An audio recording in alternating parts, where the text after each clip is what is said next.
Welcome into our Devil's Digest game preview as Arizona State gets set to host Texas State here at Meta-America Stadium on Saturday at 7:30 p.m. As always, I'm Justin Lestertosa. That's publisher Hunter Bino.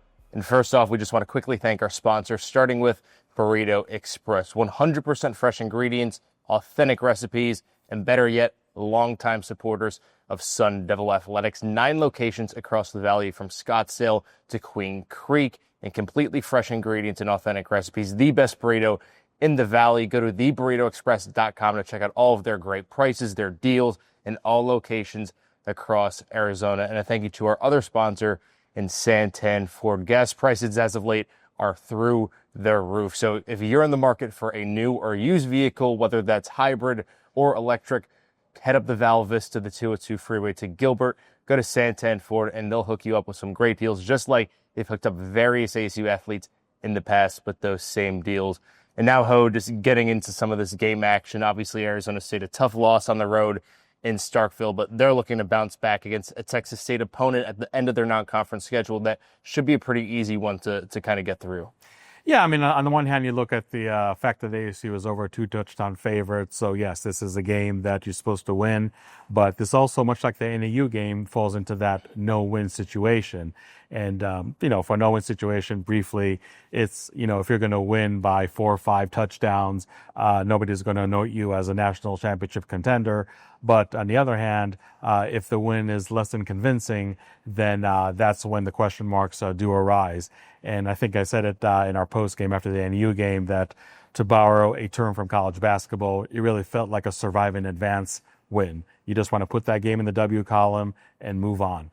And I really like the comments that Kenny Dillingham said after the loss to Mississippi State, looking ahead to this Texas State game. He said, look, it's not only enough to win, we need to play good football. And I really love that attitude, especially in this world of college football where all you're trying to do is just put games each and every week in the W column and just worry about the next game when the next game comes. And I think Kenny Dillingham definitely realizes that the win against NAU was not good football by any means, to use his term. There were definitely a lot of lapses in play, both on offense and defense against Mississippi State last week. So even though this is a game that ASU should, and I believe is going to win, kind of maybe let the cat out of the bag here with my prediction, but nonetheless, I do feel that this is a game where ASU has to provide those style points. You got to be careful about that shock and awe aspect on offense, and I'll talk about that in a second. But I just think there's a lot of negative narrative right now around Arizona State, from fans, national media. And I think a win maybe doesn't cure all the ills, but I think does lower the flames on, I think, some of the negativity of here we go, much like every other program, every other team in Arizona State's long program history. Lofty preseason expectations come down to earth pretty fast as the season progresses. Kenny Dillingham said himself that ASU is battling history this year. So a win this week can maybe just change the narrative somewhat and show that ASU still has a chance to live up to those lofty preseason expectations. So again, it's not about just winning this game, but it's really about just playing good football, showing a well-rounded effort on offense, defense, and special teams. I think Arizona State is capable for that, but the burden of proof is on them. Yeah, and a pretty lackluster offensive performance at Mississippi State. Not a great game for Sam Levitt in the passing game.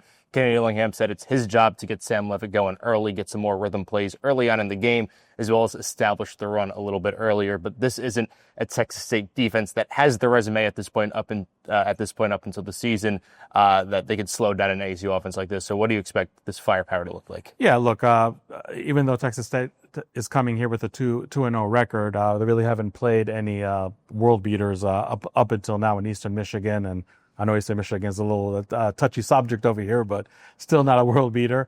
And also playing UTSA, a team that, by the way, years and years ago, ASU had a tough time beating them in the Alamo Dome. But nonetheless, this defense really has not put up great numbers by any means, giving up 31 points on average, 194 yards on the ground, 233 yards in the air. So I think in many respects, Justin, if this is what the doctors ordered defense for ASU to bounce back. I think this is definitely one team that really does fit the bill. The biggest question is, like, what is the approach of the Sun Devils going to be on offense? As much as Ken Dillingham is pleased with the running game and really pleased for all the right reasons. I mean, this running game almost generated a comeback in the second half against Mississippi State. Kenny Dillingham knows that he's not going to go out there each and every week and just run the ball 40 times or run the ball for 14 straight times like he did on one of those scoring drives in Starkville. But on the other end, I think that when the national media was talking about, okay, maybe this ASU team is going to be more of a passing team because Cam Scadaboo's not here. And actually, we heard that, I think, from Kenny Dillingham, from offensive coordinator Marcus Arroyo, and from quarterback Sam Levitt themselves, that they talked about just more passing on early downs. It almost seems like, kind of bizarre that you have a good running game, but you're still trying to live up to what you said in the preseason. And I think while you're not supposed to reinvent the wheel on offense or defense for ASU at this point, I think also you do have to tweak some things. So running on first down, they definitely have the capable group to do this. I don't think they have to be worried about that by any means, and really just take the pressure off Sam Levitt as much as possible. And not to overstate the obvious, Sam Levitt has to involve more wide receivers and definitely more tight ends in the passing game. For one reason or another, that really did not take place in the first two games. Yes, I know that after NAU was okay, this is what the defense gave us, so this is what we did. Against Mississippi State, we know that Sam Levitt overthrew Malik McClain, for example, twice. He wasn't able to survey the field properly and not find open wide receivers out there.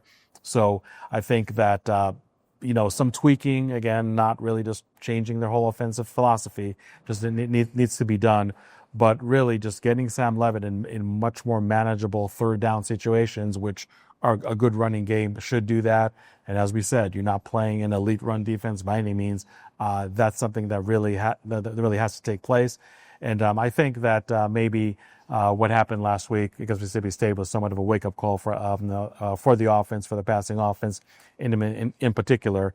So I do expect to see a change and a positive change on that side of the ball for ASU on Saturday night. Yeah, and ASU's defense played pretty well for the most part against Mississippi State, outside of a couple explosive plays that broke down and ended up moving the chains for the Bulldogs in that game and leading to some big scores. But this is also a Texas State team that can make those exact same explosive plays. And although they're in a Sun Belt conference with maybe not the highest caliber of opponents so far this season, there's definitely some eye-popping stats, to say the least, that this ASU defense definitely is keeping in mind. Yeah, I think when you look at the numbers for the Bobcats, this is numbers that have your undivided attention. Like you said, it doesn't matter what caliber of teams they did or did not beat until now.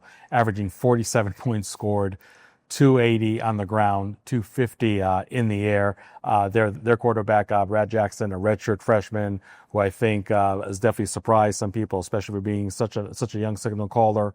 A true dual threat quarterback that can absolutely sling it out there. To his favorite wide receiver, Bo Sparks, who's already averaging 118 yards receiving.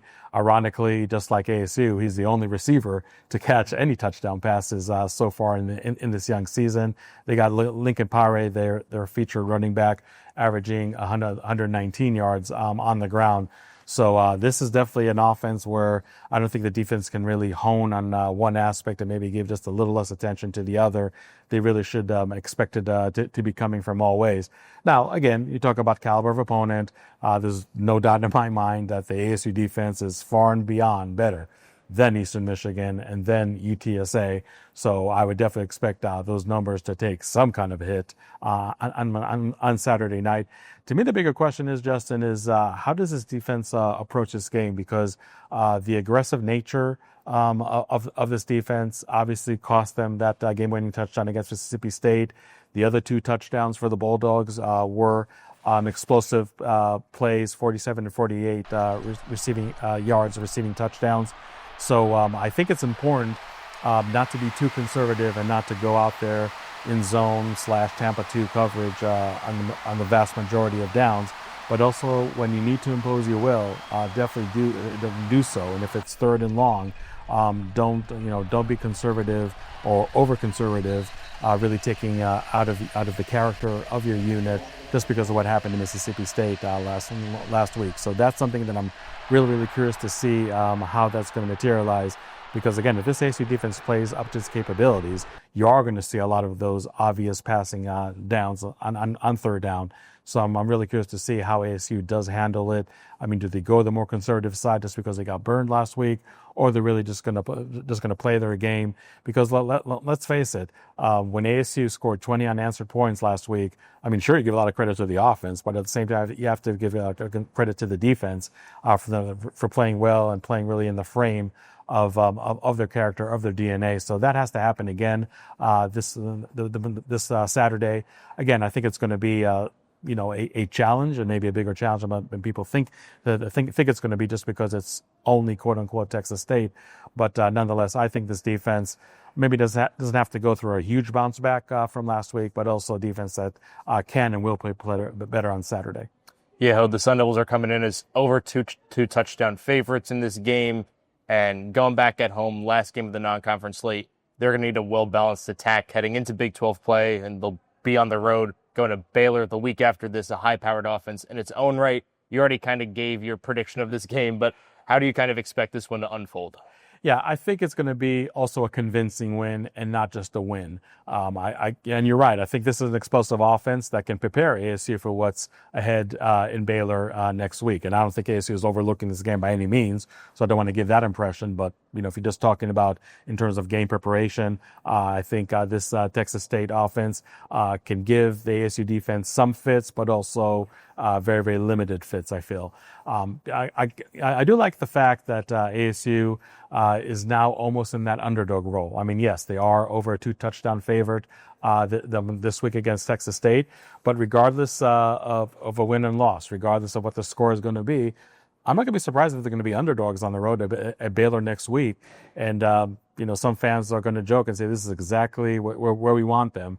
Because, again, going back to Kenny Dillingham talking about battling the history, and, when this team is really a favorite in the preseason to repeat as Big 12 champs and number 11 in the preseason poll, and now just like after 2 weeks, the narrative has totally flipped. They're out of the polls.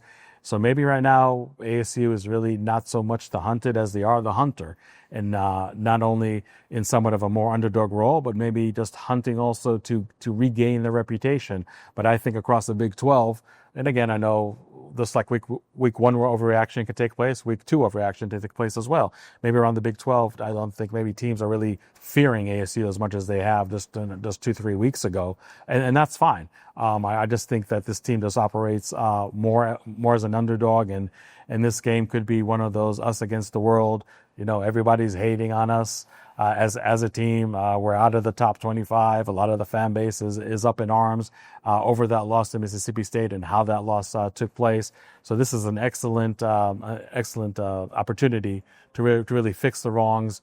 Don't have that survive and advance win, but just have a real convincing win, which may not say a lot about what we can expect against Baylor the next week, but at least for the here and now, just show that the offense, defense, for as many mistakes as they made last week, they definitely were able to implement those lessons learned. I'm picking the Sun Devils to win 45-20. Well, thank you, Hood, for your insight as always. The Sun Devils returning home to take on Texas State this Saturday at 7:30 p.m. We'll be here catching all the action, so stay locked in. Go to DevilsDigest.com. Follow Devils Digest on Twitter at Devils Digest. Once again, we'd like to thank our sponsors in Burrito Express and Santan Ford. And as always, I'm Justin Lester Tosa. That's publisher Hood Rubino. We'll talk to you guys soon.